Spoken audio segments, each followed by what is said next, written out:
আমরা আসলে লাস্ট ক্লাসগুলোতে সিএসএস দেখতেছিলাম। সিএসএস এর সিএসএস কি এটা আমরা জানছিলাম।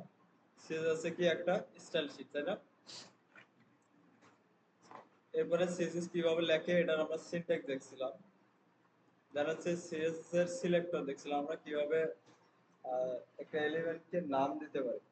এর জন্য কি আইডি ইউজ করছি এবং হচ্ছে কি ক্লাস। ক্লাসকে যখন আমরা সিলেক্ট করি তখন সিএসএস এ আমাদের কি লিখতে হয় ডট, এবং আইডি কে যখন লিখি তখন কি লিখতে হয় হ্যাশ।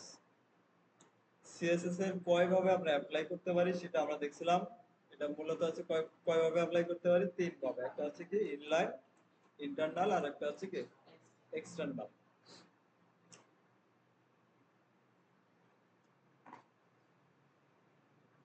এক্সটার্নাল সিএসএস অবশ্যই অবশ্যই আমাদের কি করতে হবে, অবশ্যই লিংক করে দিতে হবে, এইচটিএমএল এ লিংক করে দিতে হবে।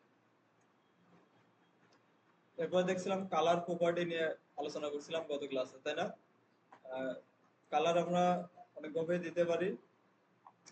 তার মধ্যে আমরা তিনটা ইউনিট দেখছিলাম।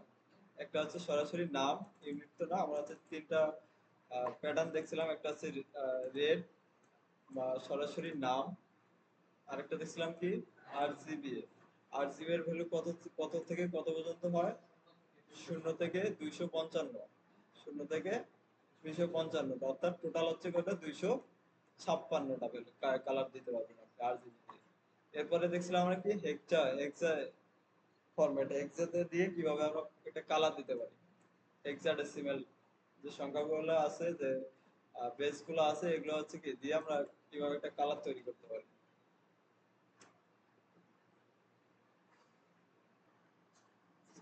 এরপরে আমরা কি দেখছিলাম background property. Background colour property দিলে কি আছে। এরপরে আসি আমরা হচ্ছে কি দেখছিলাম ব্যাকগ্রাউন্ড কালার। তাহলে টেক্সট শুধু কালার লিখলে কি হচ্ছে, সিএসএস এ যখন আমরা শুধু কালার লিখি তখন কি হয়, আউটপুটে আমরা কি পাই, কোনো একটা টেক্সটের কি কালার চেঞ্জ হয়, তাই না? টেক্সটের কালার চেঞ্জ হয়। আর ব্যাকগ্রাউন্ড আমি যদি টেক্সটের না, টেক্সটের পিছনের কালার দিতে চাই, সেক্ষেত্রে আমরা ইউজ করব কি ব্যাকগ্রাউন্ড কালার প্রপার্টি। ওকে। এরপরে যদি আসেন সিএসএস কমেন্ট, আমি এই কমেন্টটা, কমেন্ট কি সিনট্যাক্সটা কি আমাকে একজন বলেন। আমি, আপনি কিবোর্ড শর্টকাটে কি ইউজ করতেছেন সেটা আপনার আপনার কাজে তাড়াতাড়ি করার জন্য আমি শর্টকাট ইউজ করতেছি। এটা তো আমার কোশ্চেন অ্যান্সার না। আমার কোশ্চেন আছে না, আপনি কেন লিখবেন, এটা সিনট্যাক্স কমেন্ট কিভাবে করেন সেটা লিখতে। ওকে। এরপরে আসেন আমরা উইডথ এবং হচ্ছে কি হাইট, কোন একটা এলিমেন্টের উইডথ দিতে পারতাম এবং হচ্ছে কি হাইট সেট করে দিতাম। প্রপার্টির নাম হচ্ছে কি উইডথ আর হাইট। এখন এখানে ইউনিট অনেকগুলো ছিল। ইউনিট গুলো কি কি, পিক্সেল দিয়ে দিতে পারি আমরা, পার্সেন্টেজ দিয়ে দিতে পারি, ভিউ বোর্ডের উইডথ হাইট হিসেবে দিতে পারি। কথা বুঝতে পারছি? এছাড়াও অনেকগুলো ইউনিট আছে। আমরা যদি W3 স্কুলে যাই, একটা ওয়েবসাইট, এখান থেকে সিএসএস এ যাবে। সিএসএস এ গেলে সিএসএস এ দেখেন সিনট্যাক্স আছে, সিলেক্টর আছে, সবগুলো আমরা যেগুলো দেখতেছি এখানে কিন্তু মোটামুটি সবগুলোই আপনি কি পেয়ে যাবেন। আপনাদের প্র্যাকটিস করার জন্য এই ওয়েবসাইটটা ইউজ করতে পারেন। তারপরে এই যে দেখেন কমেন্ট, এখানে ক্লিক করেন, দেখেন কমেন্টস কিভাবে লেখে, বিস্তারিত ওরা কি বলে দিচ্ছে, কাজ কি। ঠিক আছে, এগুলো একটু পড়বেন, ফ্রি সময় একটু করে পড়বেন। আচ্ছা, এরপরে ছিল কালার দেখছি, আমরা দেখছি না, দেখেন এখানেও আছে ব্যাকগ্রাউন্ড। আচ্ছা, ব্যাকগ্রাউন্ড দেখছি, বাট আমরা ব্যাকগ্রাউন্ড শুধু কালারটা দেখছি, ইমেজটাও দেখছি, মানে পুরোপুরি অনেকেই বুঝিনি, তাই তো। এটা আজকে আবার আমরা দেখব। এখন ইউনিট, আমি ছিলাম কোথায়, উইড হাইট, তাই না? উইড হাইট শুধু অনেকগুলো ইউনিটে দেয়া যায়। অটো, এই যে দেখেন আরো অনেকগুলো আছে। তো আমরা এখান থেকে যে জিনিসগুলো বেশি ইউজ করব সেগুলো হচ্ছে কি পিক্সেল, এরপর হচ্ছে কি পার্সেন্টেজ, এরপর আছে ভিউপোর্ট। এই তিনটা আমরা সবথেকে কি বেশি ইউজ করব। ঠিক আছে, এখানে যদি আসেন দেখেন ইউনিট নামের আরেকটা ট্যাব আছে কোথায়,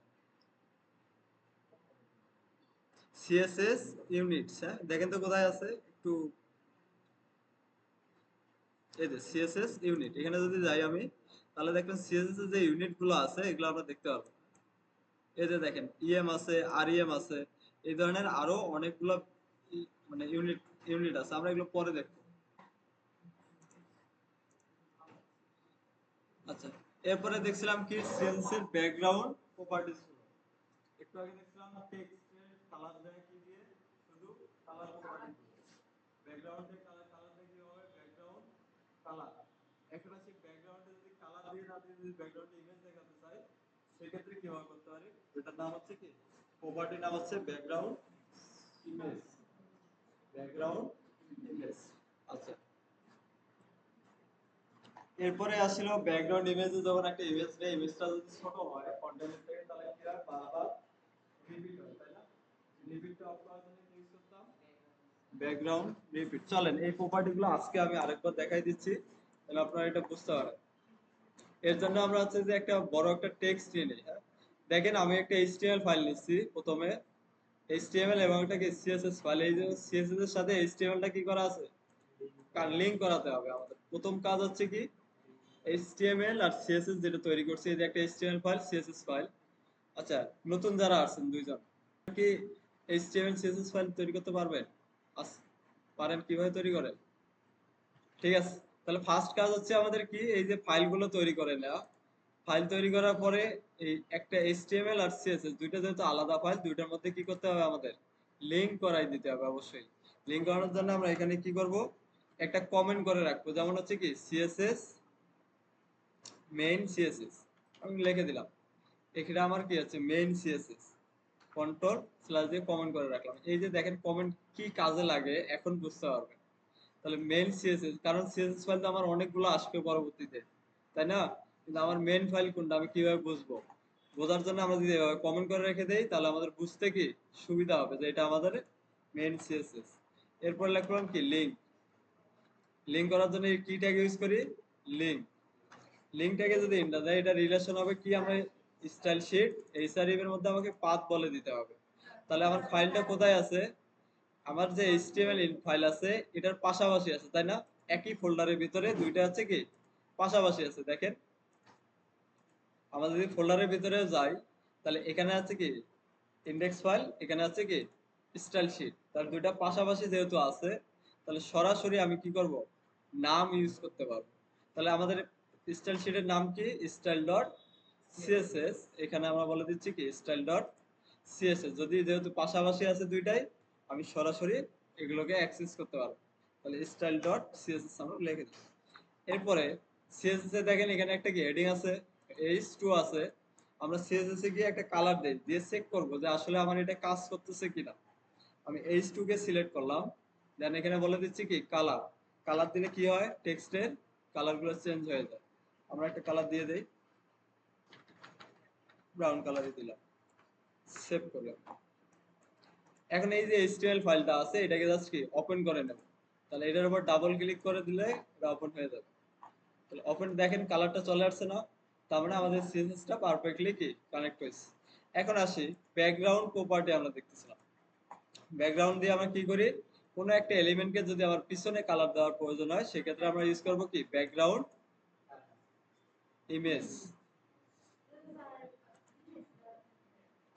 যদি সরি কালারের কথা বলছিলাম, আমি কালারের ক্ষেত্রে হলে কালার হবে, যদি ইমেজের প্রয়োজন হয় সেক্ষেত্রে হবে কি ইমেজ। আচ্ছা, তাহলে আমরা একটা এলিমেন্ট নিয়ে এখানে নিয়ে নেই, সেটা হচ্ছে একটা বড় একটা প্যারাগ্রাফ নিয়ে নিচ্ছি। প্যারাগ্রাফ লেখার জন্য কি ট্যাগ ইউজ করি আমরা, পি ট্যাগ। তাহলে পি ট্যাগ আমরা লিখলাম, এরপরে হচ্ছে কি লরেম, যে লরেম এখানে লিখলেই চলে আসবে। দিলাম একটা 500 ওয়ার্ডের একটা বড় একটা কি আমরা টেক্সট নিয়ে নিলাম, সেভ করে আউটপুটে গিয়ে রিফ্রেশ করে দেখি কত বড় হয়েছে। ওকে, থাকলো। এখন আসেন আমরা চাচ্ছি এই যে একটা এলিমেন্ট আছে, আমাদের একটা কন্টেন্ট গুলো আছে, এগুলোর পিছনে আমরা কি করতে যাচ্ছি, ব্যাকগ্রাউন্ড ইমেজ দেখাতে যাচ্ছি। তাহলে ব্যাকগ্রাউন্ড ইমেজ যদি দেখাতে চাই, এর জন্য আমাকে কি করতে হবে, ইমেজ একটা আগে কি ডাউনলোড করে আমার ফোল্ডারে সেভ করতে হবে, তাই না? তো চলেন আমরা একটা ইমেজ আগে ডাউনলোড করে নেই।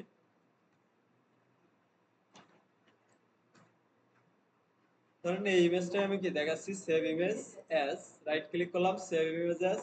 এরপরে এখানে এসে ডি ড্রাইভ, ডি ড্রাইভের থেকে আমাদের যে ফোল্ডার আছে wddf, এরপরে আছে কি ডে 15, এর ভিতরে আমি কাজ করতেছি। এখানে এসে আমরা একটা ফোল্ডার তৈরি করে নেব, সেটা হচ্ছে কি ইমেজ। যেহেতু এটা ইমেজ গুলো রাখতেছি, আমরা এখানে লিখে রাখলাম কি ইমেজ। ইমেজ ফোল্ডারের ভিতরে এটাকে ওপেন করে নিয়ে এই ইমেজ ফোল্ডারের ভিতরে দেখেন আমি কোথায় আছি, নিউ ডি ড্রাইভ, আমার যে পাথটা আছে আমি এখানে আছি। আপনাদের যে ফোল্ডার থাকবে আপনারা এখানে গিয়ে কি এভাবে সেভ করে নেবেন। এটার নাম আছে কি ডাউনলোড ডট জেপিজি, থাকলেও আমরা সেভ করে দেব। এখন যদি আমরা এখানে আসি তাহলে দেখাচ্ছে, দেখেন ইমেজ ফোল্ডার একটা আছে, এর ভিতরে কি আছে, ডাউনলোড ডট জেপিজি। তাহলে এখন আসেন প্রপার্টি কি লিখতে হবে আমাদের, কোন একটা এলিমেন্টের ভিতরে যদি আমি লিখতে যাই, কালার দিতে যাই, সেক্ষেত্রে আমরা কি লিখবো, সরি ইমেজ ইমেজ দিতে যাই, ব্যাকগ্রাউন্ড ইমেজ। তাহলে এই এলিমেন্টটা আছে, এলিমেন্টের আমরা একটা কি নাম দেই, নাম দেওয়ার জন্য কি ইউজ করি, ক্লাস, ক্লাস বা হচ্ছে কি আইডি। তাহলে আমরা ক্লাস লিখলাম, এটার নাম দিলাম হচ্ছে কি, যেহেতু প্যারাগ্রাফ লিখতেছি আমরা হচ্ছে এটার নাম দিলাম প্যারা। আপনারা যে কোনো নাম দিতে পারেন, প্যারা 1। কন্ট্রোল এস, সেভ করলাম। আমরা ফাইলটাকে অবশ্যই বারবার কি সেভ করে নেবেন। অনেকে আছেন সেভ করেন না, আউটপুট আসে না এই কারণে। কন্ট্রোল সি দিয়ে কপি করে নিয়ে আমরা সিএস এ যাব। তাহলে আমরা ক্লাসকে যখন সিলেক্ট করি প্রথমে কি দিতে হবে, ডট। তাহলে আমাকে প্রথম দিতে হবে কি ডট, এরপরে দিলাম হচ্ছে কি প্যারা 1। তাহলে প্রপার্টির নাম কি আমাদের, ব্যাকগ্রাউন্ডে কোনো ইমেজ দিতে গেলে ব্যাকগ্রাউন্ড ইমেজ। ওকে, এখন একটু খেয়াল করেন, আমার কোড লিখতেছি কোন ফাইলে, সিএসএস, তাই না? আচ্ছা, সিএসএস ফাইলে যদি আমি কোনো পাথ বলে দিতে যাই, তাহলে আমাকে আছে বেস ফাইল কোনটা আমার, সিএসএস, তাই না? সিএসএস কে ধরে আমরা কি পাথ গুলো বলে দেব অবশ্যই। বারবার বলতেছি এই জিনিসটা সব সময় মনে রাখবেন, যে আপনি যে ফাইলে কোড লিখতেছেন সেটাই হচ্ছে আপনার কি বেস ফাইল। ঠিক আছে? ওকে, তাহলে পাথ বলে দেওয়ার জন্য আমাদের এখানে একটা ফাংশন ইউজ করে লিখতে হয়, সেটার নাম হচ্ছে কি ইউআরএল। ওকে, ইউআরএল এর ভিতরে আমরা জাস্ট কি বলে দিতে পারি পাথটা কোথায় আছে। এখন আমার সিএসএস ফাইলে যেহেতু কোড লিখতেছি, এখানে আমি কোথায় যাব, সিএসএস ফাইলটা খুঁজে বের করবো। তাহলে সিএসএস ফাইল আমার এখানে, এর পাশে কি আছে দেখেন তো, একটা ইন্ডেক্স ফাইল আছে আর একটা হচ্ছে কি ইমেজ ফোল্ডার আছে। তাহলে এখন আমি এখান থেকে যাব কোথায়, ইমেজ ফোল্ডারে। তাহলে যেহেতু এখানে ফোল্ডার আছে, আগে আমাকে কি ফোল্ডারের নামটা দিতে হবে। আমি সরাসরি ডাউনলোড ডট জেপিজি লিখলে কি পাবে এখানে, না, কারণ হচ্ছে কি স্টাইল শিটের পাশে যদি থাকতো তাহলে আমি কি সরাসরি ইউজ করতে পারতাম। যেহেতু আগে কি ফোল্ডার আছে, তাহলে আমাকে লিখতে আগে কি ফোল্ডারের নামটা দিতে হবে। তাহলে ফোল্ডারের নাম আমাদের কি ইমেজেস। তারপরে কি আছে, এখন যদি স্ল্যাশ দেই দেখেন অটোমেটিক আমাকে সাজেশন দিচ্ছে ডাউনলোড ডট জেপিজি। তাহলে ব্যাকগ্রাউন্ড ইমেজে আমরা একটা কি ইমেজ সেট করে দিলাম, কার মধ্যে, এই যে প্যারা 1 যে নামটা আছে যে এলিমেন্টের মধ্যে, ওই এলিমেন্টের মধ্যে ওই এলিমেন্ট। এখন যদি আউটপুটে গিয়ে আমরা সেভ করে দেখি এসে ইমেজটা তো দিলাম, আসছে কিনা দেখেন। তাহলে এই যে প্যারা প্যারা কোনটা ছিল, এই প্যারাগ্রাফটা, তাই না? তাহলে এটার পিছনে দেখেন কি ব্যাকগ্রাউন্ড ইমেজ চলে আসছে। এখন ব্যাকগ্রাউন্ড ইমেজ নিলে কিছু এই ধরনের কিছু প্রবলেম পড়বে। প্রবলেম বলতে কি, এটা একটা দেখেন এই ইমেজটা ছোট হয়ে গেছে, ছোট হওয়ার কারণে এটা কি হচ্ছে, পুরো এলিমেন্টটাকেও কি রিপিট করে করে কভার করে দিচ্ছে। এখন আসেন এই যে প্রবলেম গুলো হচ্ছে, এগুলোকে সলভ করার জন্য সিএসএস আরো কিছু প্রপার্টি দিয়েছে এই ইমেজ রিলেটেড। এগুলো কখন কাজ করবে, যখন আপনি কি ব্যাকগ্রাউন্ড ইমেজ ইউজ করবেন, এছাড়া রেগুলার কি কখনো প্রয়োজন হবে না। তাহলে এখন আসি ব্যাকগ্রাউন্ড, প্রথমে এই যে দেখেন যে প্রবলেমটা পড়ছি আমরা, বারবার কি হচ্ছে, রিপিট হচ্ছে, ওনার কি সমস্যা।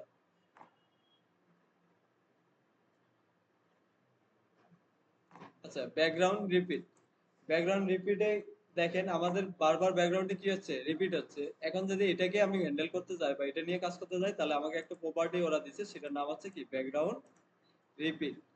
আচ্ছা, এখন যদি আসি ব্যাকগ্রাউন্ড রিপিট, ব্যাকগ্রাউন্ড এই যে রিপিট হচ্ছে, চাইলে আপনি এটা বন্ধ করতে পারেন, আবার কি এক্স অক্ষ বরাবর বা ওয়াই অক্ষ বরাবর আপনি এটাকে কি দিতে পারেন। তো প্রথমে যদি আমরা লিখি প্রপার্টির নাম কি ব্যাকগ্রাউন্ড রিপিট, ব্যাকগ্রাউন্ড রিপিট,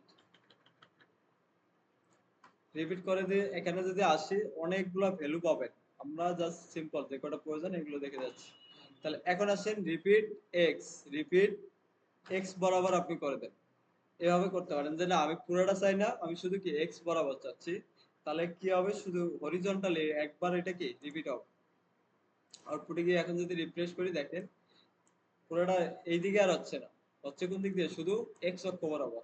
আবার চাইলে আপনি বলে দিতে পারেন কি ওয়াই অক্ষ বরাবরও দিতে পারেন। ওয়াই অক্ষ বরাবর যদি দেয় তাহলে দেখেন এই দিক দিয়ে কি রিপিট হচ্ছে, এই দিক দিয়ে রিপিট হচ্ছে। এখন যদি আপনি কোনো দিক দিয়ে রিপিট করতে না চান, সেক্ষেত্রে হবে কি নো রিপিট। আমি কোনো দিক দিয়ে কি রিপিট করব না, নো রিপিট। রিফ্রেশ করি, তাহলে দেখেন কোনো দিক দিয়ে কি আর রিপিট হচ্ছে না। তাহলে রিপিটের প্রবলেমটা আমাদের কি সলভ করার জন্য প্রপার্টির নাম হচ্ছে কি ব্যাকগ্রাউন্ড রিপিট। আচ্ছা, এরপরে আসেন ব্যাকগ্রাউন্ড রিলেটেড আরো কিছু প্রপার্টি আছে। এখন কথা হচ্ছে এই যে ইমেজটা আছে এক কর্নারে পড়ে আছে, তাই না? আমি যদি এক কর্নার থেকে অন্য কর্নারে নিয়ে যেতে চাই, সেটা পারবো কিনা? আমাদের এই যে ইমেজটা আছে, এটা আছে কোথায়? একটা কর্নারে আছে। এখন আমি যদি চাই যে এই কর্নার থেকে আমি নিয়ে যাবো কোথায়, এই কর্নারে দেখাবো, সেটাও আমরা কি দেখাতে পারি। এটার জন্য প্রপার্টির নাম হচ্ছে কি ব্যাকগ্রাউন্ড পজিশন।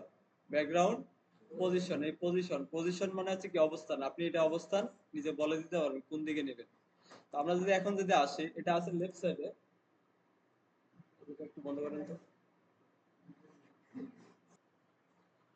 আচ্ছা, তাহলে কোথায় ছিলাম আমরা? Position, background position. এই পজিশনটা আমরা চেঞ্জ করে দিতে পারি, যেহেতু এটা লেফট সাইডে আছে। আমি যদি চাই এটাকে কি রাইট সাইডে বা বটমে আমি এখানে কি বলে দিতে পারি। এটা প্রপার্টির নাম হচ্ছে কি ব্যাকগ্রাউন্ড পজিশন। Background position. এখন এখানে পজিশনে যদি বলে দেয়, এখানে আছে লেফট সাইডে, আমি বলে দিলাম কি রাইট সাইডে। দেখেন সেভ করেন, এরপর আউটপুটে গিয়ে যদি রিফ্রেশ করি, তাহলে এখানে আছে কোথায়? লেফট সাইডে। রিফ্রেশ করেন, তাহলে কোথায় আসতেছে?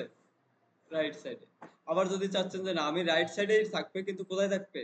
টপে, তাহলে এখানে বলে দিতে পারেন কি রাইট এবং হচ্ছে কি টপ, দুইটা ভ্যালু আপনি বলে দিতে পারবেন এভাবে। তাহলে রাইট সাইডে থাকবে এবং কোন দিক দিয়ে কোথায় থাকবে? উপরে এক্স এক্স বরাবর টপের দিকে। তাহলে দেখেন যে টপের দিকে চলে যাবে। রিফ্রেশ করি আমরা, টপে আসছে। যদি বটমে নিতে চান, বটমে নিতে চান। এখন যদি মাঝখানে নিতে চান, সেক্ষেত্রে কি প্রপার্টি নাম হবে centre. Background position centre. Centre দিলে কি মাঝখানে চলে আসবে। তাহলে পজিশন দিয়ে আপনি একটা ইমেজকে, ব্যাকগ্রাউন্ড ইমেজকে যে কোনো জায়গায় কি মুভ করাতে পারবেন। এখন আসেন, এই যে মাঝখানে আমি নিলাম, সাধারণত একটা কন্টেন্ট কি হয়, ইমেজটা সব দিক দিয়ে কি এই টেক্সট গুলোকে কভার করে দেয়, তাই না? একটা ইমেজ। এখন এটা যদি আমি করতে যাই, সেটার জন্য একটা সিজের প্রপার্টি আছে আলাদা, সেটার নাম হচ্ছে কি ব্যাকগ্রাউন্ড সাইজ।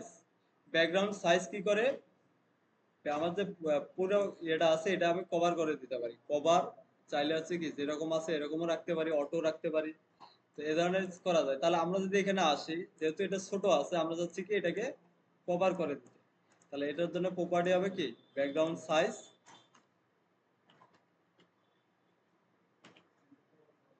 ব্যাকগ্রাউন্ড সাইজ অনেকগুলো সাইজ আছে। এখন যে অটো দিলে অটো থাকবে, ডিফল্ট ভাবে যেটা থাকে এটাই। তাহলে আমরা করে দিলে হচ্ছে কি কভার। কভার দিলে আমার যে এলিমেন্ট গুলো আছে পুরোটাই কি ও কভার করে নেবে। একটা ইমেজ পুরোটার মধ্যে কি কভার হয়ে যাবে।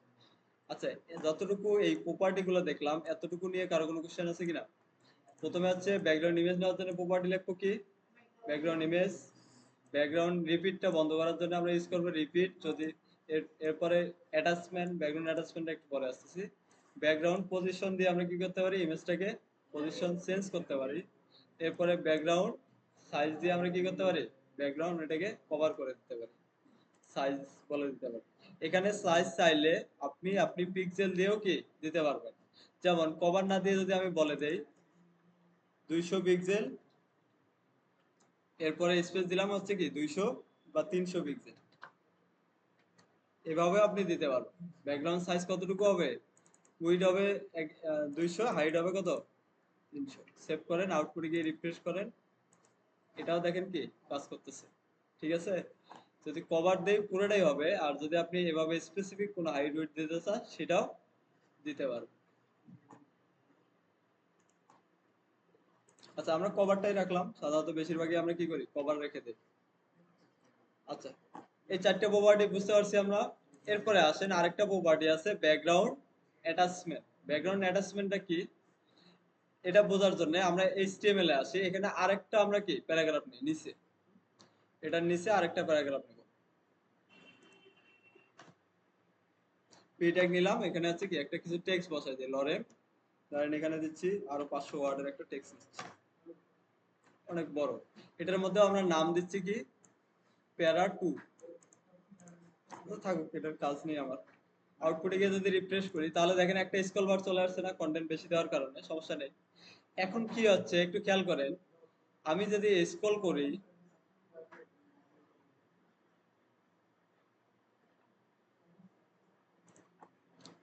এখানেও আমি হচ্ছে কি আবার দেখছি লরে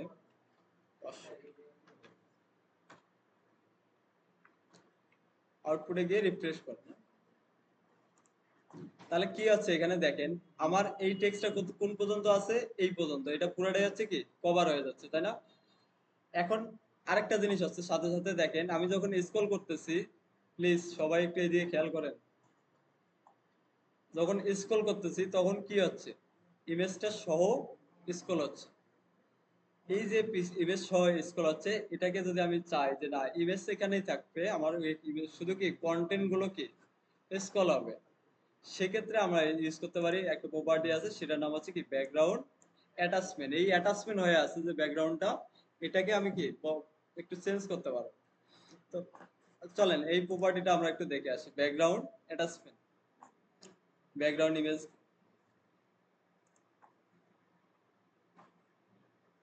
সিএসএস যাই, ব্যাকগ্রাউন্ড অ্যাটাচমেন্ট।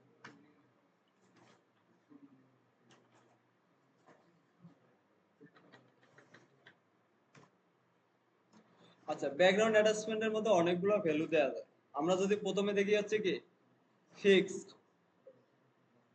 ডিফল্ট ভাবে থাকে হচ্ছে কি স্ক্রল। আমি যদি স্ক্রল করি দিয়ে দেই তাহলে কি হচ্ছে ওই নরমাল আমি যেটা দিচ্ছি, বাই ডিফল্ট কি হচ্ছিল একটু আগে স্ক্রল হচ্ছিল, তাই না?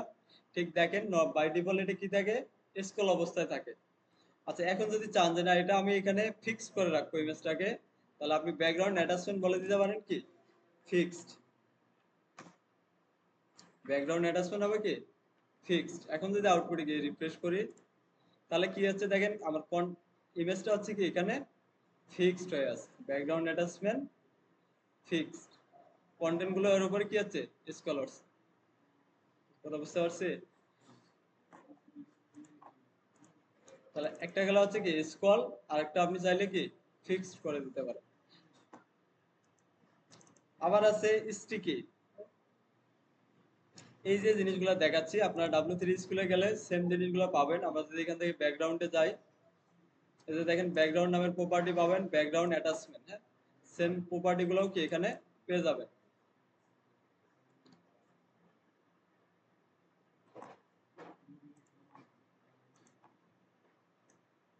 আচ্ছা, এতটুকু কি বুঝতে পারছি সবাই? আচ্ছা, এখন আসেন এই যে প্রপার্টি গুলো আমি লিখলাম, এখানে কয়টা প্রপার্টি লিখছি আমি, 5টা।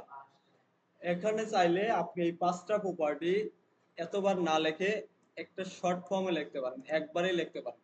এটাকে আমরা বলি শর্ট হ্যান্ড প্রপার্টি, কোডটা আপনার কমে যাবে। এই যে 5টা প্রপার্টি আপনি লিখছেন, এগুলো এতবার লেখার দরকার নেই, আপনি চাইলে একটা শর্ট প্রপার্টি ইউজ করতে পারেন, এটার নাম হচ্ছে শুধু ব্যাকগ্রাউন্ড, শুধু ব্যাকগ্রাউন্ড। এখন এই যে ব্যাকগ্রাউন্ড প্রপার্টির ভিতরে আপনি চাইলে ব্যাকগ্রাউন্ডের যে প্রপার্টি গুলো আমরা দেখলাম সবগুলো এটার মধ্যে কি লিখতে পারবেন। জানেন প্রথমে যদি আসি, আমরা প্রথমে কি করছিলাম, ব্যাকগ্রাউন্ড ইমেজের মধ্যে একটা ইউআরএল বসাইছি, তাই না?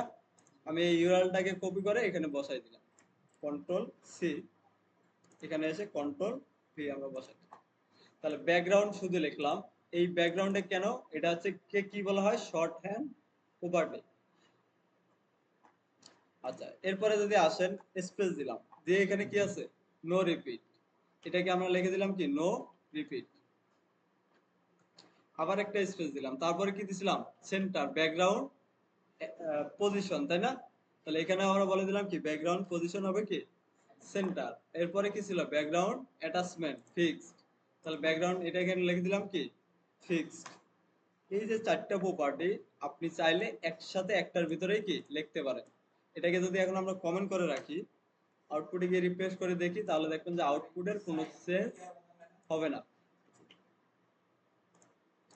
কন্ট্রোল এস দিয়ে সেভ করে আউটপুটে গিয়ে রিফ্রেশ করে দেখেন, দেখেন কোনো চেঞ্জ আছে? চেঞ্জ নাই। আউটপুট ইমেজটা তো পাচ্ছে, আমার পাচ্ছে না। তাহলে পাচ্ছে না কোনটা, ব্যাকগ্রাউন্ড সাইজ। এটাকে কন্ট্রোল এক্স দেন,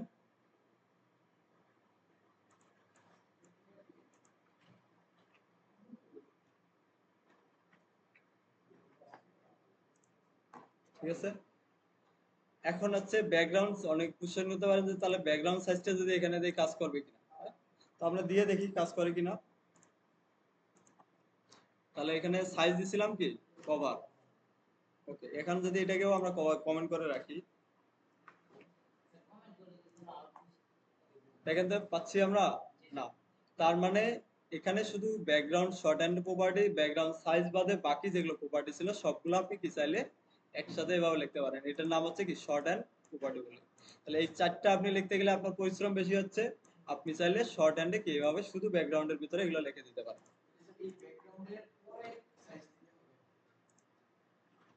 হ্যাঁ, সাইজটা হবে ব্যাকগ্রাউন্ডের পরে শর্ট হ্যান্ড প্রপার্টি যদি লেখে।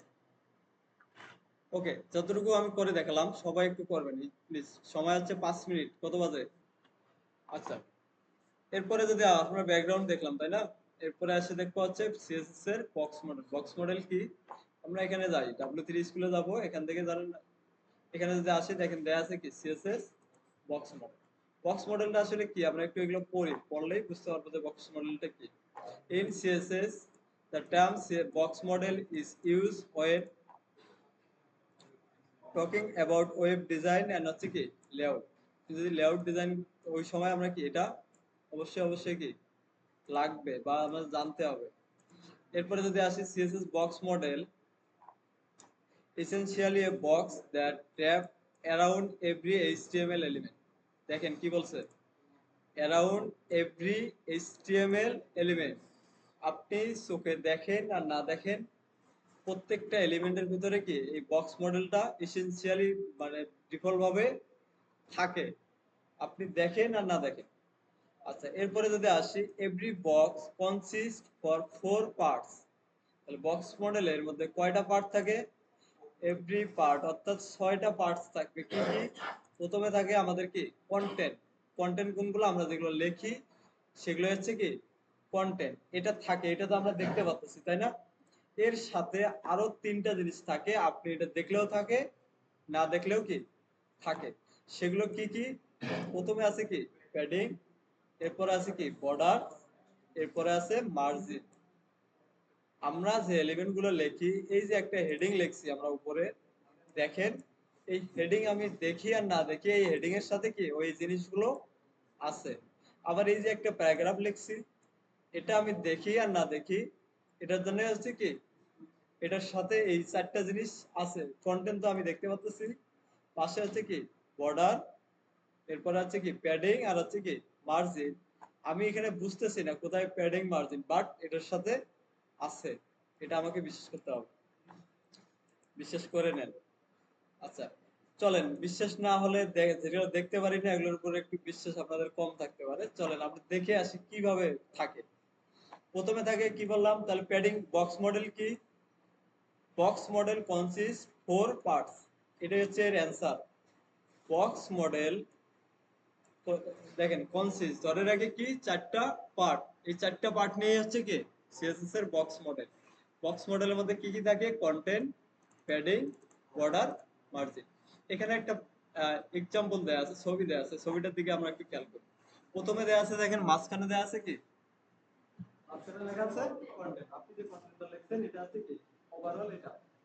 এখন এর বাইরে কি কি থাকে? প্যাডিং। এর পাশেই থাকে কি থাকে? কন্টেন্টের পাশে কি থাকে? প্যাডিং। এরপরে থাকে কি বর্ডার। তাহলে একটা জিনিস এখানে বুঝে নেন, প্যাডিং কোনটা? কন্টেন্ট। আর বর্ডারের মাঝখানে যেটা থাকে সেটাই হচ্ছে কি প্যাডিং। এগুলো মনে রাখেন, সবাই একটু লিখে নিলে ভালো হতো। তাহলে প্যাডিং কোনটা? কন্টেন্ট। আর বর্ডারের মাঝখানে যেটা থাকে সেটা হচ্ছে কি প্যাডিং। আবার বর্ডার, বর্ডারের পরে কি আছে? মার্জিন। তাহলে বর্ডারের বাইরে যেটা থাকে সেটা হচ্ছে কি মার্জিন। এই এটা যদি ক্লিয়ার না হন তাহলে ডিজাইনে গিয়ে অনেক প্যারা খাবেন আপনারা। প্যাডিং কোনটা মার্জিন কোনটা যদি ধরতে না পারেন তাহলে ডিজাইনে গিয়ে কি প্যারা খাবেন। এই কারণে এটা ক্লিয়ার হয় না। তাহলে প্রথমে থাকবে আমার কি কন্টেন্ট, কন্টেন্ট। আর বর্ডারের মাঝখানে যেটা থাকবে সেটা হচ্ছে কি প্যাডিং। আর বর্ডারের বাইরে যেটা আছে সেটা হচ্ছে কি মার্জিন। এটা যদি থাকে কিভাবে থাকে আমরা যদি একটু খেয়াল করি তাহলেই বুঝতে হবে। এই যে একটা এলিমেন্ট তাই না, এই একটা আছে কি এলিমেন্ট। এখন আসেন আমরা সিএসএস এ কোথাও দেখেন তো এটার প্যাডিং মার্জিন আমরা দিছিলাম? বা এই যে ফাঁকাটা আসতেছে, ফাঁকাটা আমরা কি বলে দিছি যে এত দূর জায়গায় ফাঁকা হবে একটা এলিমেন্টের সাথে একটা এলিমেন্ট, কোথাও বলে দিছি সিএসএস এ? না, কিন্তু একটা ফাঁকা হয়ে যাচ্ছে, তাই না? এটা হচ্ছে বাই ডিফল্ট, এই কারণে বলা হচ্ছে ডিফল্ট ভাবে আপনি দেখেন আর না দেখেন এই ফাঁকাটা মার্জিন আর প্যাডিং কি বর্ডার থাকে। এখন যদি আমরা বোঝার জন্য, আমি জাস্ট দেখার জন্য এটা লিখতেছি, আপনাকে পরে বুঝবো আমরা। এই যে একটা H1 আছে, এটাকে আমরা সিলেক্ট করলাম H2 কে, এখানে আমি বলে দিলাম কি, জাস্ট বোঝেন আগে আগে এটা কি লিখতেছি এটা বোঝা ইম্পর্টেন্ট না। Border 1 pixel solid red, save করলাম, সেভ করে আউটপুটে গিয়ে রিফ্রেশ করি। দেখেন একটা বর্ডার দেখতে পাচ্ছেন আপনারা? এখন দেখেন তো এই যে বর্ডারের পাশে একটা ফাঁকা জায়গা দেখতে পাচ্ছেন? তাহলে একটু আগে যে বললাম প্রত্যেকটা এলিমেন্টের সাথে বাই ডিফল্ট এগুলো থাকে। এখন দেখেন বোঝা যাচ্ছে কিনা, থাকে যে আমরা বুঝতে পারতেছি কিনা। তাহলে দেখেন প্রথমে আছে কি একটা বর্ডারের বাইরে একটা ফাঁকা অংশ আছে, এবং কন্টেন্ট থেকে বর্ডারের একটা কি ফাঁকা দেখা যাচ্ছে। দেখেন বুঝতে না হলে আমি যদি একটু জুম করে দিই, দেখেন তো ফাঁকা আছে কিনা।